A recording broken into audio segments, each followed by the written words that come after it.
Today, we are going to talk about three people who changed the world of technology and built one of the most valuable companies on earth, Apple. Yes, that Apple. These three people, Steve Jobs, Steve Wozniak, and Mike Markkula. Now, here is some funny fact. Steve Jobs is the world famous, whereas the Steve Wozniak is widely respected among the people who actually understand computer. Whereas on the other hand, the Mike Markkula, let's be honest, most people think he is a brand of a mineral water. So today, we are going to answer two simple questions. Who actually was the richest amongst of them, and why did Steve Jobs become far more famous than others? So part 1, let's get into it. Who was the richest person?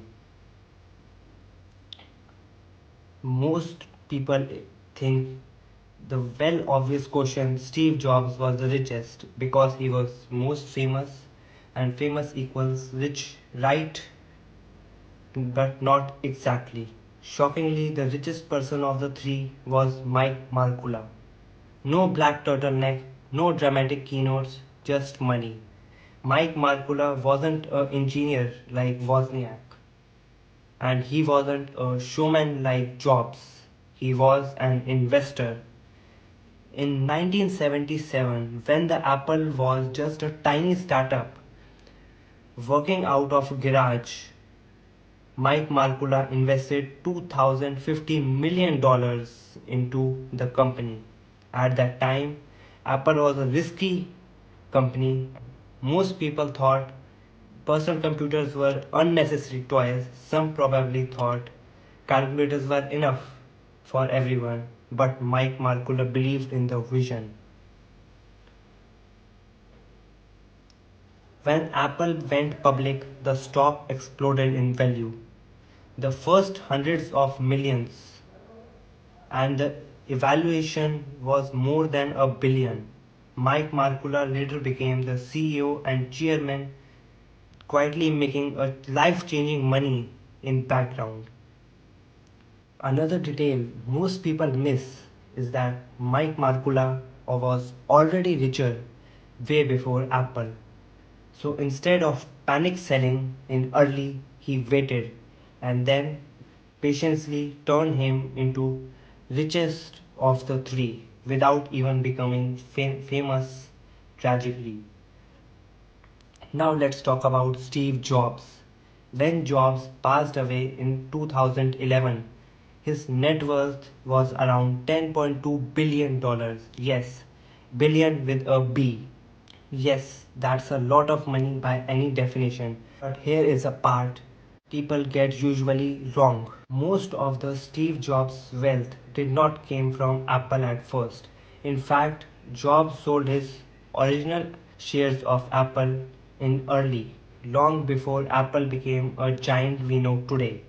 Later in life, his wealth mainly came from two places. One, Pixar, which he sold to Disney. Two, Apple shares he received after returning to Apple in 1997. So even though Jobs became immensely rich, still wasn't richer than Mike Markkula in pure investment terms. Moral of the story, being famous doesn't always mean you have made the best financial decisions. Now let's talk about Steve Wozniak, actual technical genius. Wozniak designed the Apple I and Apple II, the computer that made Apple possible in the first place. Without Wozniak, there is no Apple. Today, his net worth is estimated at around 100 million to 120 million dollars. Such rich, just not private island rich. But why? Because Wozniak made his unusual decision in Silicon Valley. He decided he didn't care about the money. He sold much of his Apple stocks early and focused on engineering, technology, teaching, and philosophy. The choice, happiness over handling billions, a rare confusing choice. So ranking the richest to the least richest, the first Markkula, second Steve Jobs, the third Steve Wozniak. Yes, the most famous was not the most richest. Life is unfair. Now second question, why the Steve Jobs became the most famous? So here is a real question. If Mike Markkula was the richest and the Wozniak built the technology, why did everyone remember Steve Jobs? Steve Jobs made sure you remembered him. He stood on the stage, he launched the product, he talked to the media whenever Apple introduced something revolutionary, the iMac, the iPod, the iPhone, the iPad. The Steve Jobs was right there on the center stage. Meanwhile, Wozniak was building things quickly and Mike Markkula was counting money quickly. Over the time, Apple stopped feeling like a company and started to feel like a person.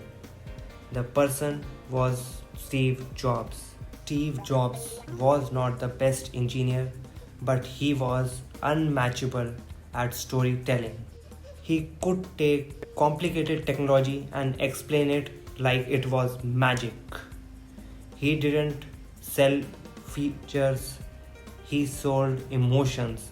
You wasn't buying a phone, you were buying a future. That's why people don't just use Apple products, they believe in them. Let's look at their roles. Steve Jobs was the CEO and the visionary. The Wozniak was the engineer and Mike Markkula was the investor.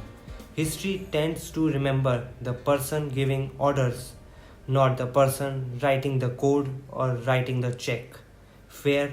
No. Normally, very. Steve Jobs was fired from Apple in 1985. Yes, fired. From the company he helped to create. That alone makes a great story. But then in 1997 he came back, and after that The comes minute I Apple's dropped out, golden age. I The could stop iMac, taking the the required iPhone, the iPad. A perfect fall and rise of story. Hollywood couldn't have written it in a better way. All the books, movies, and interviews all featured Steve Jobs. His personality, his intensity, his flow. Meanwhile, the others two quietly stayed out of the spotlight and the frame followed the camera. So, in simple terms, the Wozniak built the technology, Mike Markkula funded and guided the business, Steve Jobs sold the vision, and because the world remembers stories more than spreadsheets, the Steve Jobs became the most famous. So if you have enjoyed this video, please like, comment and subscribe, and tell me in comments who do you think really deserve the credit for Apple. So see you till then in the next video.